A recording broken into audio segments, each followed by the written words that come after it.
நீங்கள் பார்த்துக் கொண்டிருப்பது உங்கள் விஜய். பக்கத்து மாநிலம் கேரள தேசத்துக்கு வாங்க. அங்கே இருக்கிற எந்த கோவில் மலையாள தேசத்துக்கு வந்தாலும் பேச்செல்லாம் பேச முடியாது. சொக்கா போண்டு உள்ளே வர முடியாது. ஆச்சாரமாக தான் வர முடியும். வந்தால் வேற எந்த பேச்சும் பேச முடியாது. அர்ச்சக சுவாமி வேற எதையும் தொட்டுட்டு நம்மக்கிட்ட வரவும் மாட்டார், பெருமாள்கிட்டையும் போக மாட்டார். உடம்பு காஞ்சுட்டாப்பில் இருந்தால் புஷ்கரணியில் போய் ஒரு முழுக்கு போட்டு வந்துடுவார். ஈர வேஷ்டியோடு தான் இருப்பார்.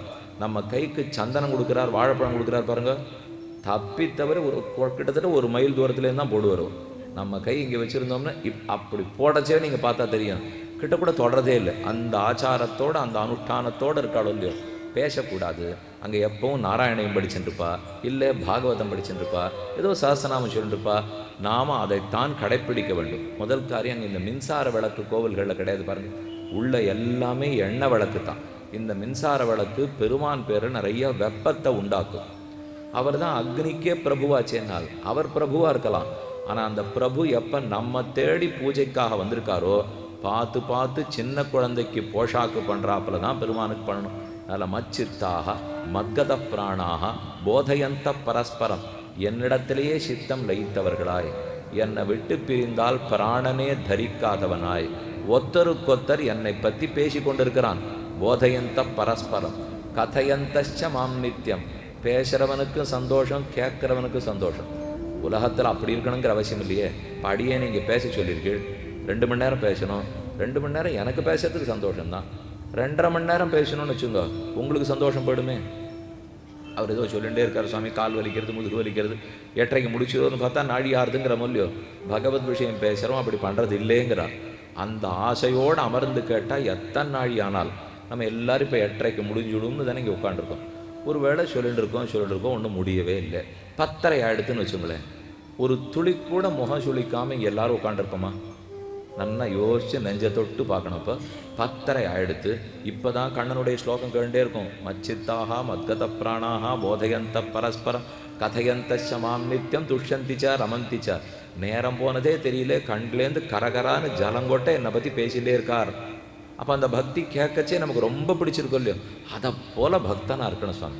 இருந்தால் அப்படி யாருக்கான அந்த ஆசை இல்லையா? அப்போ கண்டிப்பாக இருக்கணும்னு தோன்றது. ஆனால் 8:30 9:30 ஆரச்சே அந்த ஆசை இருக்கணும். 9:30 10:30 ஆரச்சே அந்த ஆசை இருக்கணும். எத்தனை நாழி ஆனாலும் இருக்குமானால் இருக்க மறுக்கிறது. கொஞ்சம் நாட்டு நடப்பெல்லாம் பார்த்து பண்ண வேண்டாம் சுவாமி. அதுவும் இந்த காலம் முக்கியமாக 10 மணிக்கு மேலே சத்தமே போடக்கூடாத காலம். எங்கே கொண்டு போய் நம்மளை வேண்டாம் இப்போவே முடிச்சுடணும்னா அப்போது பராக்கு பார்த்துட்டோம் இல்லையோ, பிரத்யேக இல்லையே.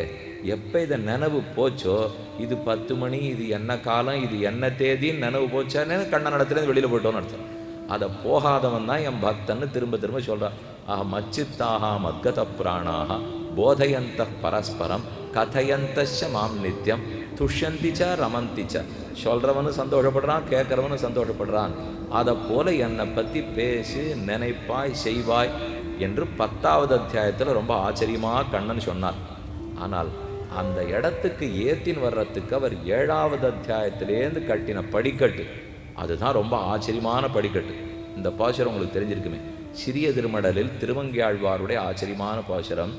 ஏறார் இடையினோவை எத்தனையோர் போதுமாய் சீரார் தயிர் கடைந்து வெண்ண திரண்டதனை நாரார் உரியேத்தி நன்கமய வைத்து. இதை திருமங்கையாழ்வார் யசோத பாடுகிறாப்பிலே கூறுகிறார். யசோத நன்னா வெண்ணெய் கடைஞ்சிருக்கா, மேலே உரிக்கு மேலே ஏற்றி வச்சிருக்கா. அது பெரிய உரி. அந்த உரியில் வெண்ணெய் ஏற்றணும் இல்லையோ, அதுக்கு அவ எவ்வளவு முயற்சி பண்ணாள்னு உரையாசிரியர் சாதிக்கிறார். தஞ்சாவூர் பெரிய கோயிலில் கோபுரத்துக்கு மேலே கலசம் ஏற்றணுமா, ஏற்றுறதுக்கு பக்கத்து ஊர்லேருந்து சாரம் போட்டாலாம், போட்டு பக்கத்து ஊர்லேருந்து அந்த கல்லை மேலே ஏற்றினாலாம். இதை பார்த்தவர் அது 1000 வருஷத்துக்கு முன்னாடி இல்லையே. பெரியவா சம்பை இதை பார்த்துட்டு வியாக்கியானம் பண்ணுறார். அதை போல் பிருந்தாவனத்துக்கு பக்கத்து ஊர்லேருந்து சாரங்கட்டி கடைஞ்செடுத்த வெண்ணையை உரி பேரில் ஏற்றி வச்சாலாம். இந்த கோவிலில் ஏற்றுறதுக்கு எவ்வளோ கட்டப்பட்டாலோ அதை போல் அவ்வளவு சிரமப்பட்டு வெண்ணையை உரியில் ஏற்றிருக்காள்னா எவ்வளோ வெண்ணையாக இருக்கணும். வெள்ளிமலை இருந்தால் ஒத்த வெண்ணெய் அனைத்தையும் ஒரே நிமிஷத்தில் தான் சொன்னார். மொத்தத்தையும் அமுதி செய்து விட்டார். ஏறார் இடைநோவை எத்தனையோர் போதுமாய் சீரார் தயிர் கடைந்து வெண்ண திரண்டதனை நாரார் உரியேற்றி நன்கமைய வைத்துன்னு எதுக்கு சொல்ல வந்தேன். பக்கத்து ஊர்லேருந்து சாரங்கட்டி மேலே ஏற்றுறா போலே 10வது அத்தியாயத்தில் ஒரு விஷயத்தை சொல்ல வந்த கண்ணன் அதை 7வது அத்தியாயத்திலேருந்து சாரங்கட்டினார். ஒரு விஷயத்தை சொல்லணும்னா ரொம்ப முன்னாடி முன்னுரை வைக்கணும். மனசை முதல்ல தயார்படுத்தணும். கொஞ்ச நாள் அதை போஷிச்சு சொன்னா தான் அப்புறம் மனசில் ஏறும். சட்டுன்னு ஒரு உயர்ந்த விஷயத்தை போட்டு உடைச்சிட்டோன்னு வச்சுங்க, அவ்வளவுதானா அப்படின்னு அதனுடைய பெருமையே தெரியாது போடும். அந்த பெருமை தெரியட்டும்ங்கிறதுக்காக 7வது அத்தியாயத்தில் கண்ணன் ஆரம்பித்தார். இப்போ அங்கேருந்து நீங்கள் ஞாபகம் வச்சுருந்தாகணும். விஷயம் 10வது அத்தியாயத்து விஷயம். அந்த விஷயம் எல்லாம் இது 7லேருந்து 10 வரைக்கும் இருக்கிறது தான் ஆண்டாளுடைய 2வது பாசுரத்தில் இருக்குது. வையத்து வாழ்வீர்கள் நாமும் நம்பாவைக்கு செய்யும் கிருச்சகள் கேளீரோ பரமன் அடிபாடின்னு சொல்கிறதுலேருந்து பார்த்துக்கோ. பகவானுடைய நாமங்களை பாடுதல், போகத்தை அனுபவிக்காமல் இருத்தல், பெருமானையே நினைத்தல், அவன் திருவடிகளுக்கு கைங்கரியம் பண்ணுதல், இது எல்லாத்தையும் சேர்த்து தான் கண்ணன் சொல்லிட்டுருக்கார். இப்போ ஒரு ஸ்லோகம் பார்த்துட்டோம். போதையந்த பரஸ்பரம், ஒத்தரும் மற்றொருத்தரும் பேசி சந்தோஷப்பட்டுகிறார்கள். சததம் கீர்த்தயந்தா யதந்தச்ச திருடவ்ரதாக நமசந்தச்ச மாம் பக்தியா நித்தியுக்தாக உபாசத்தே மச்சித்தாக மத்கத பிராணாக. அப்படி யார் என்னை பற்றி பேசிட்டு இருக்கானோ அர்ஜுனா, தேஷாம் சததயுக்தானாம் பஜதாம் பிரீத்திபூர்வகம் ததாமி புத்தியோகம் தம் ஏனமாம் உபயாந்தி தேஷாம், என் பக்தர்களான அப்படிப்பட்டவா. இது ஒரு ஸ்லோகத்தையும் நீங்கள் அப்படியே ஞாபகம் வச்சுக்கணும். இப்போ அந்த அர்த்தத்தை புள்ளி கோலம் வைக்கிறாப்புல ஞாபகம் வச்சுருந்தா தான் கடைசியில் கோலத்தை போட்டு முடிக்க முடியும். புள்ளி வச்சுருவோம் கோலத்துக்கு, கோட்டை சரியாக எல்லா இடத்துலையும் சேர்க்கணுமோ இல்லையோ, சேர்க்காத வரைக்கும் அங்கங்கே தனித்தனியாக துண்டாக நிற்கும். நீங்கள் கோலம் போடச்சவே பார்த்துருப்பீங்க, இவ்வளோ பெரிய கோலம் போடுவோம், துண்டாக இருக்கும். கடைசியில் சேர்த்தப்புறம் பார்த்தா அந்த ஒரே கோலம் எவ்வளோ அழகாக இருக்குது. அதை போல் எங்கோ 7வது அத்தியாயத்தில் ஒன்றும், எங்கேயோ 9வது அத்தியாயத்தில் ஒன்றும், எங்கேயோ 10வது அத்தியாயத்தில் ஒன்றும், அது அத்தனையும் சேர்த்து எங்கேயோ திருப்பாவையில் ஒன்றும். இதை சேர்த்தா தான் இப்போ அன்று கேட்டோம் இன்று இருப்போம் அர்த்தம் புரிய போகிறது.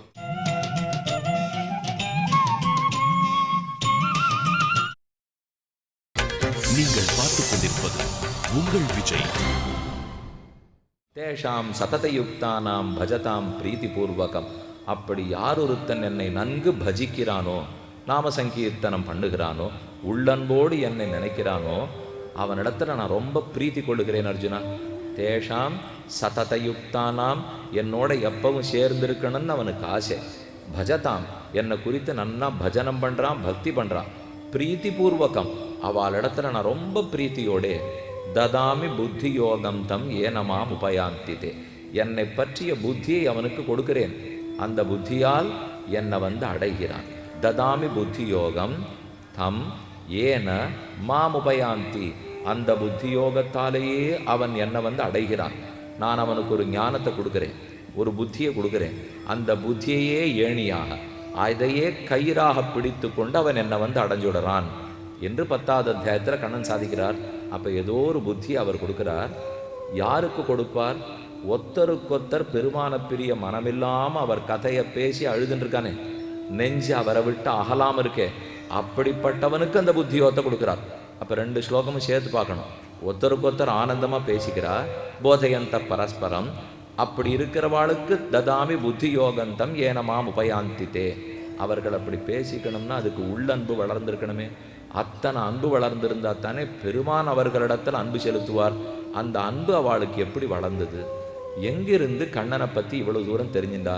நாங்களும் உட்காண்டு முயற்சி பண்ணி பார்க்குறோம். உட்கார்ந்த உடனே ஒன்று அவரை பற்றி பேசணும்னு தோணலையே, பேசினா கண்லேருந்து ஒன்று ஜலமும் வர்றலையே. சீதையை காணும்னு நம்ம எப்போவான்னு அழுதுருக்கமோ? நாடகத்தில் சீத்தை காணும், ராமாயணம் நாடகம் நடத்துவா. சில பேர் பார்க்குறவா ரொம்ப பாவத்தோடு இருப்பாள், அவள் அதை பார்க்கும்போது அழுவா.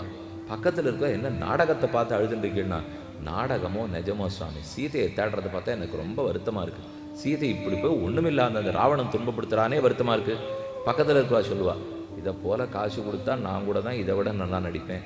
இது அவளுடைய பேச்சப்போ. அப்போ இந்த 2 பேருக்கு இருக்கிற வித்தியாசம் பாருங்க. அங்கே நடந்துட்டு இருக்கிறத நிஜம்னு நினச்சுட்டான் ஒருத்தன். ஓஹோ, நம்ம கண்ணனுக்கு ஆபத்து, நம்ம ராமனுக்கு ஆபத்து, நம்ம சீதைக்கு ஆபத்து அப்படி நினைத்து தான் குலசேகராழ்வார் படையோடு எழுந்துட்டார். குலசேகரருக்கு தித்தியப்படி கும்பே புனர்வசௌ ஜாதம் கேரளே சோழபட்டனே கௌஸ்துபாம்சம் தராதீசம் குலசேகரம் ஆசிரியே. திருவஞ்சிக்களம் கேரள மாநிலத்தில் திருவவதாரம் பண்ணவர். அவர் ராமனுக்குன்னே இருந்தவர். நித்தியம் ராமாயண கதை கேட்பார். ஒரு நாள் கதை சொல்லிருக்கிற வித்வான் வெளியூருக்கு போனார். அவருடைய சிஷ்யப்பிள்ளை நான் கதை சொல்கிறேன்னார்.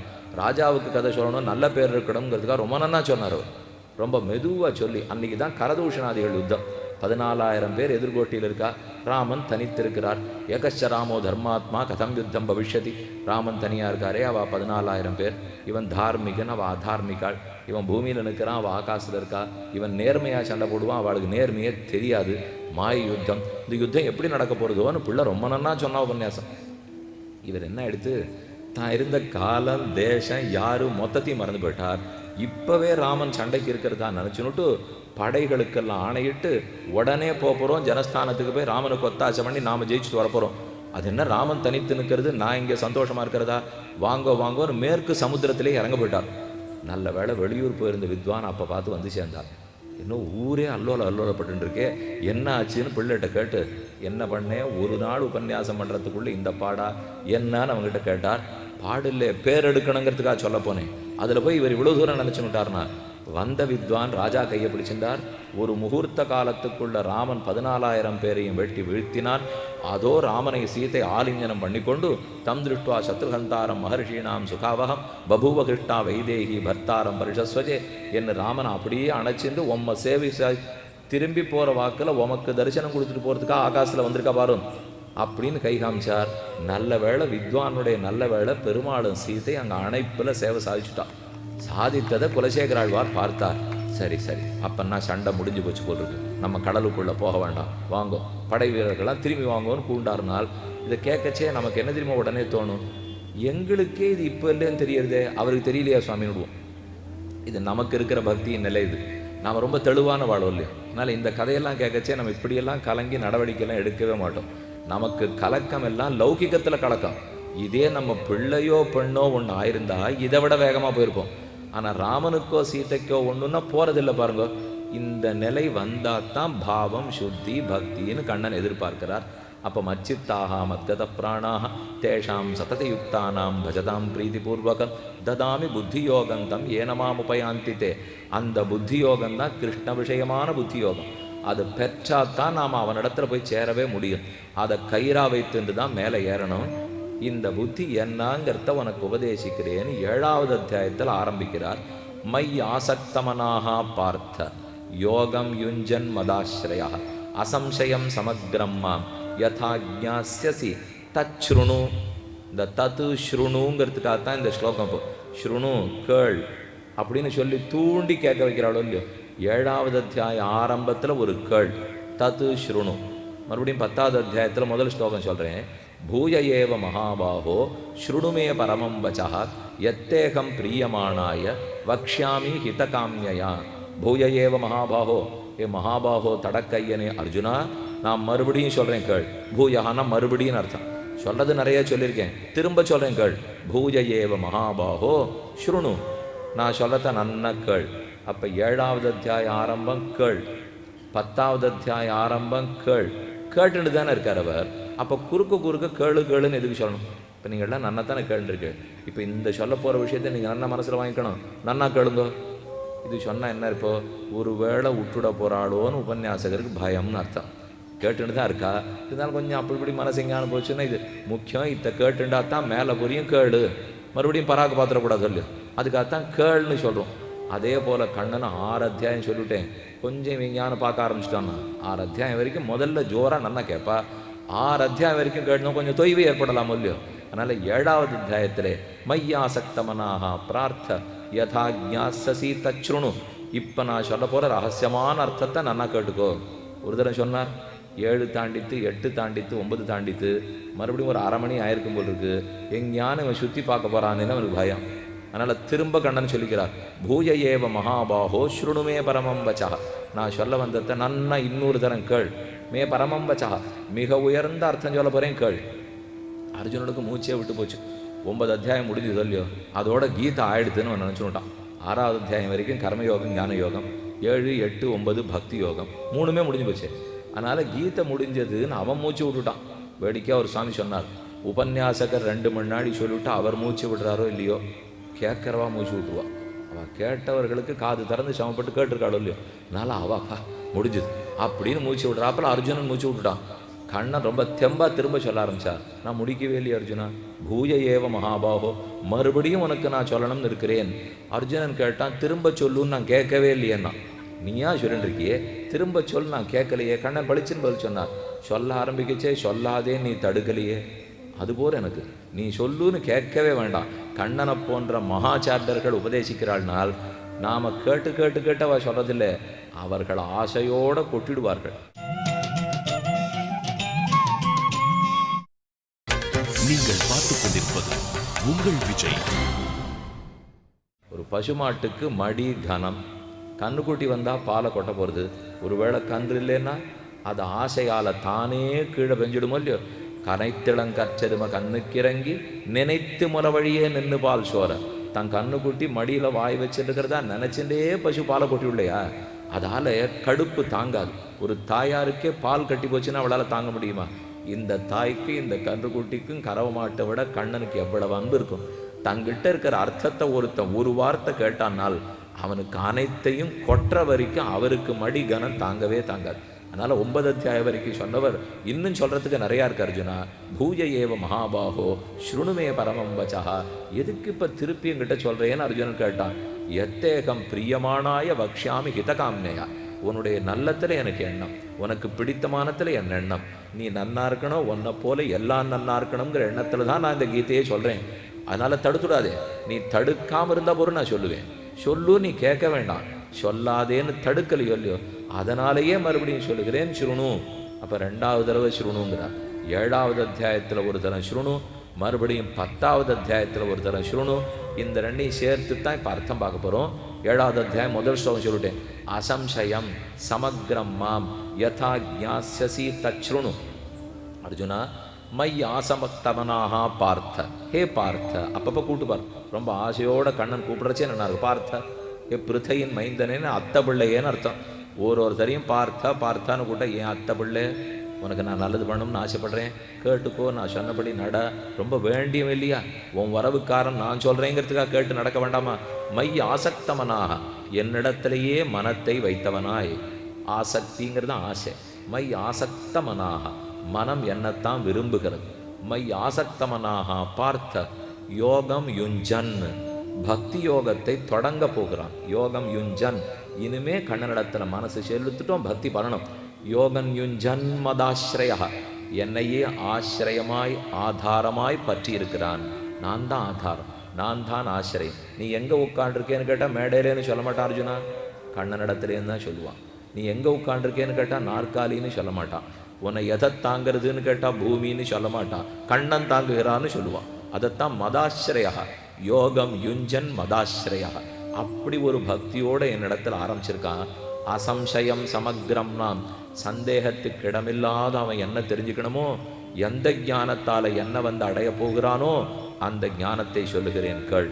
அசம்சயம் சமக்ரம் மாம் யதா ஜ்ஞாஸ்யசி, என்னை எப்படி நீ தெரிந்து கொள்ளப் போகிறாயோ அப்படி உனக்கு சொல்லுகிறேன் கேள். அந்த ஞானத்தை உனக்கு சொல்லுகிறேன். முதல் ஸ்லோகத்தை முடிச்சுட்டார். இது மையாசக்தமனாக பார்த்த. அடுத்த ஸ்லோகத்தில் சொல்கிறார், ஞானம் தேகம் சவிஜானம் இதம் வக்ஷாம் யசேஷதா. உனக்கு நான் ஞானத்தை உபதேசிக்க போகிறேன், விஜானத்தோடு சேர்த்து உபதேசிக்க போகிறேன். ஞானம் தேகம் சவிஜானம், சவிஜானம்னா விஜானத்தோட கூடின்னு அர்த்தம். ஞானத்தையும் சொல்கிறேன், விஜானத்தையும் சொல்கிறேன், ரெண்டையும் கேட்டுக்கொள். யஜ்ஞாத்வா நேஹ பூயா அந்நது ஏதத்து அவசிஷதே. இந்த ஒன்றை தெரிஞ்சுட்டியானா போகும், இதை தவிர வேற எதை தெரிஞ்சுட்டு பிரயோஜனம் இல்லை, இதை தெரிந்து கொள். அப்போ ஞானம் விஜானம்னு 2 சொல்லியிருக்கார். அதைத்தான் இப்போ நாம் கேட்க போகிறோம். அன்று கேட்டோம்னு இருக்கோ இல்லையோ, கேள்னு கண்ணன் சொல்லிட்டார். ஸ்ருணு தச்ருணு என்று கேள்னு சொல்லிட்டு எதையோ சொல்ல போகிறார். அடுத்தது அந்த ஞானத்தை பற்றி சொல்லியிருக்கணுமோ இல்லையோ, சட்டுன்னு அவருக்கு எங்கேயோ புத்தி போடுது. அந்த ஞானம் எதுன்னு தானே அடுத்து சொல்லியிருக்கணும். தன்னை பற்றி ஏதோ சொல்ல போகிறார். ஆனால் அப்படி சொல்லாமல் அடுத்த ஸ்லோகத்தில் சொல்கிறார், மனுஷ்யானாம் சஹசிரேஷு கஷ்டித் யததி சித்தையே யததாமபி சஹசிராணாம் கஷ்டின் மாம் வேத்தி தத்வதா.